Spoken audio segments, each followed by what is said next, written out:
Veg ডাল করার জন্য কী কী নিয়েছি, মুগ ডাল নিয়ে নিয়েছি, আর দেখো গাজর, তারপর হচ্ছে ফুলকপি, তারপর কড়াইশুঁটি, কাজু বাদাম, টমেটো, বিনস সব নিয়ে নিয়েছি। শুধু কিশমিশটা দেবো না, কারণ আমার ছেলে কিশমিশ খায় না, এই জন্য দেবো না। এবার আমি তবে ডালটা রান্না করি, কারণ খেতে তো হবেই। ডালটাকে এবার ভেজে নেব। তেল দিয়েছি, তেলটা গরম হচ্ছে, এবার সবজিগুলোকে একটু ভেজে নেব। ডালটাকে সিদ্ধ করে নিয়েছি, এবার সিদ্ধ করা ডালের ভেতরে টমেটো আর কাজু বাদামগুলোকে দিয়ে দেবো। আর ডাল সেদ্ধের মধ্যে নুন, হলুদ আর কাঁচা লঙ্কা সব দিয়ে দিলাম।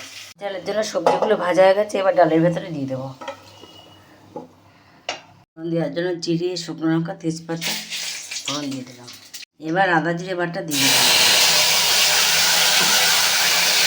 মশলাটা কষানো হয়ে গেছে, এবার ডালটাকে ঢেলে দিলাম। ডালটা একটু ঘন ঘনই ভালো লাগে, তাই জন্য একটু ঘন ঘন করে করেছি। ডালটা আমার রেডি হয়ে গেছে। নামানোর আগে একটু মিষ্টি, একটু গরম মশলার গুঁড়ো আর একটু ঘি দিয়ে নামিয়ে দেব। ঘি দিয়ে আমি নামিয়ে ফেলবো। ডাল আমার রেডি।